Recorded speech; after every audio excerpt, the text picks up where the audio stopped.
All right, how's everybody doing? This is the Comic Samurai. I want to welcome you to my next video, and tonight we're going to be doing another Friday comic challenge. These are put out by Comic Collector Geek. And every Friday, he challenges collectors to go through their long boxes and find comics that have covers that share a common theme. And tonight's theme is skulls.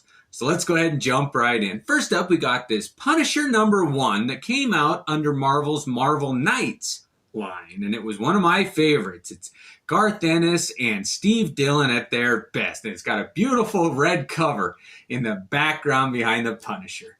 Let's go ahead and move it on. Next up, we got Punisher War Journal #6, and this has got one of the greatest, most iconic covers, the first meeting of the Punisher and the Wolverine. I mean, it doesn't get any better than that with Jim Lee. And Wolverine's holding the Punisher's frontispiece with that skull right there, front and center. I really like that one with that dramatic lighting from underneath on Wolverine's face. I dig that comic book.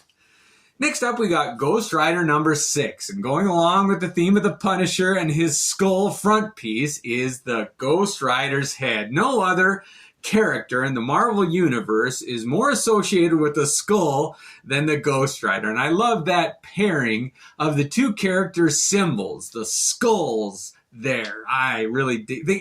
Those two just display well together. I can't believe they hadn't done it before. That picture of a skull and then a realistic skull below it.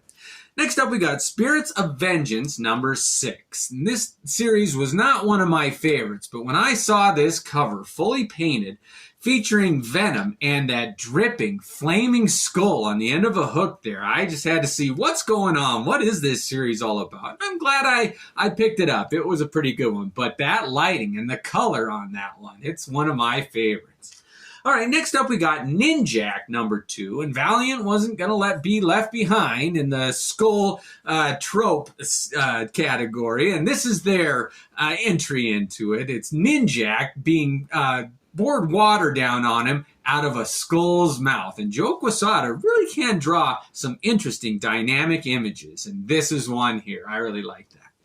Next up, we got Weird War Tales #15. We go back to the Bronze Age for this one, and I think that's a Kubert covered there, but you'll see in the sky there's a skull, and I just like that image. It's not front and center. It's not so dramatic in your face. It's a little more subtle, and that's what makes this one a great one. Next up, we got Skull #5, and I just had to include this one. Whenever I get a chance to show off a small press comic, I will. And there's a skull that's a symbol for the title right there on the cover. But this is such a wonky cover. The printing was done so differently than I'd ever seen it before. They did the color separations differently, and it just really does sum up the earlier independent scene for me. I like that one. Next up is Terminator, The Burning Earth #4, and it's an early Alex Ross cover. And I just wanted to show this one because all those skulls in the background there behind the Terminator. And his head with the exoskeleton showing is very much like a skull, and it's reflected, contrasted with all those other skulls there. Oh, Alex Ross could sure do some great images. Even in his early days, he was talented. Next up is Swamp Thing #56, and this was an interesting take on a skull. It's the Swamp Thing floating in the ether, but the ether is contained in the eye socket of a skull. I just had to show this one real quick. I really like that one, but my favorite Swamp Thing is Saga the Swamp Thing #28, and this has got the Swamp Thing holding a skeleton, and it's not just anybody's skeleton. It's Alec Holland's skeleton, the character who he thought he was this whole time. He thought he was Alec Holland, who had become this Swamp Thing, but he shortly finds out that that's not the case. His memories were just imprinted on this creature. So he finds a skeleton and he begins to realize and go on this journey of self-discovery. And it's really summed up, that whole storyline, with this one, him cradling Alec's skeleton. Next up is Moon Knight #14, and it's another one of those pseudium covers. I really did grow to like him. He does a lot of painted work. He did a lot of the zombie covers and things like this. But this Moon Knight image with him holding that skull, and oh, Uruk, I knew him well. It calls back to that Shakespearean poem. But this has been, I mean, that image, it's a icon in literature, and I love it when they bring those kind of iconography, thank you, third time's a charm, into comic books, and this one is a good example of that. Next up, we got Faust, number 8. Well, they call it Act 8, but anytime I can feature a Tim Vigil cover, I'll do it. In this Faust series, it was an independent one, back in the 90s, and those flaming skulls and the way he's holding those claws, it just really is a symbol of what the 90s kind of underground gothic horror comics were. This Faust series, it's one of my favorites. Tim Vigil nails it every time. Next up is Amazing Spider-Man number 325. And when you think skulls, the first thing, the villain that comes to mind is the Red Skull. I mean, it's right in his name, right? And Todd McFarlane's take on that villain just can't be topped. I mean, this is one of my favorite iterations of the Red Skull. I always like when he's holding a cosmic cube high in the air, but if you're just going to do his face, the skull, do it like this. All right, next up we got The Invisibles, number 17, and I always have to show, it seems like, a Brian Boland cover, and this is one of his better ones. This Invisibles storyline, it was a different one. It's kind of an abstract read, but the symbol of this skull on the cover there is so realistically drawn by Boland. Oh, it's creepy looking.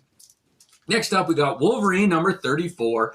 I just like this one because it had a skull with an eye patch. And when you see an eye patch in the Marvel Universe, you think Nick Fury. So did Nick die in this one? What's going on? I don't know, but it's got a great cover, and it begs a lot of questions. Next up, all right, now this is my all-time favorite older skull cover, and it's Contest of Champions number 3. It's my number 1 underrated skull cover. I should have said that, underrated. This series, this whole Contest of Champions 3-issue limited series, doesn't get nearly enough attention. It came out before Secret Wars, and it was Jim Shooter's first foray into huge crossovers with all these characters, and they got as many of the Marvel superheroes together as they could. And this cover, oh, it's my favorite of this series. Well, number 1's pretty good too, but this one with that greenish skull and all the heroes floating around it, I really like that one.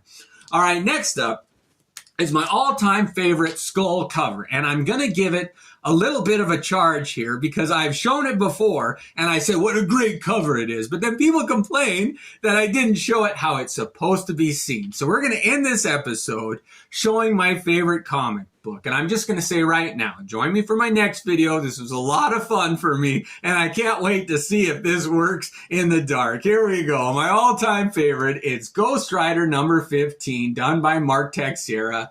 And if there's a hero in the Marvel Universe tied to skulls, it's Ghost Rider. And this is a glow-in-the-dark cover. So I'm going to end this one right now, shut the lights off, and see what we can get. All right, here we go.